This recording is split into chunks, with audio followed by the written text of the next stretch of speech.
Ce que je veux, c'est que vous, partout, vous alliez le faire gagner, parce que c'est notre projet. Je crois que notre génération doit savoir que la bête de l'événement est là.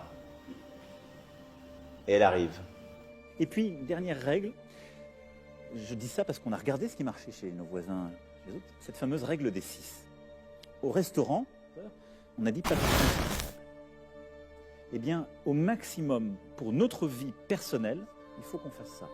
Pas plus de 6 dans la Mais rue. on essaie, quand on invite des amis, de ne pas être plus de 6 à table. Et pas plus de 6 dans la rue non plus. Et de ne pas se regrouper, voilà, à plus de 6. Cette règle des 6, qui est une règle de bon sens que chacun peut avoir, il faut essayer de se l'appliquer à soi-même, parce que c'est aussi quelque chose qui nous protège et qui va nous aider à freiner France entière tout cela.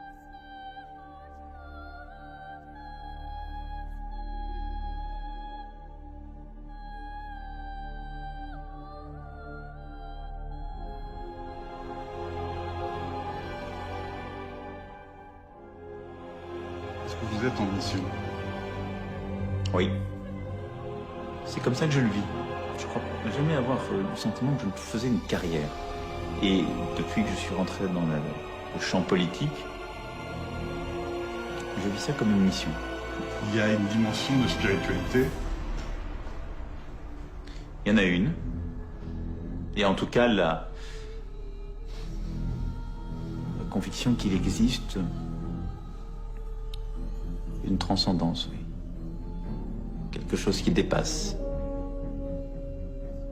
Qui vous dépasse, qui vous a précédé et qui restera.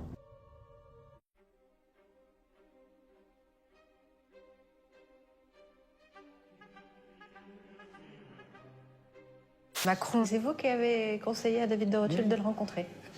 Non, il l'avait rencontré, mais je lui ai dit il faut le prendre à tout prix. Mais pourquoi il faut le prendre à tout prix? Parce qu'il était exceptionnellement charmant et intelligent.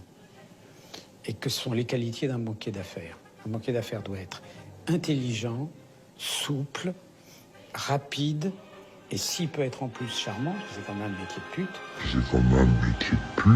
Son métier de banquier d'affaires, pour aider Macron à être efficace en politique. On y apprend l'art de la négociation.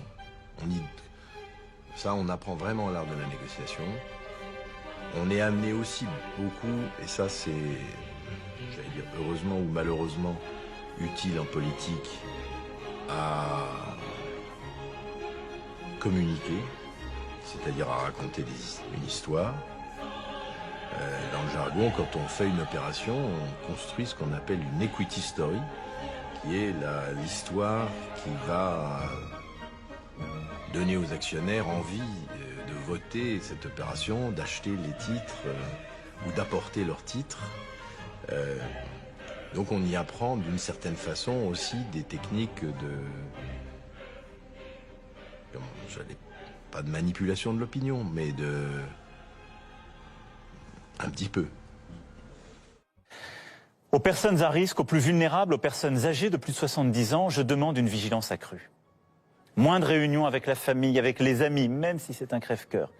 Et le respect de la distanciation physique, y compris au domicile. Le port du masque systématique lorsqu'on se trouve à l'intérieur en présence d'une autre personne. Même un proche, même un enfant ou un petit enfant, c'est très important pour vous. Au cours de sa visite, Olivier Véran a également averti sur la dangerosité des ventilateurs en cette période de coronavirus. La climatisation, ça pose pas de difficulté parce que c'est de l'air brassé et qui vient de l'extérieur, qui est renouvelé.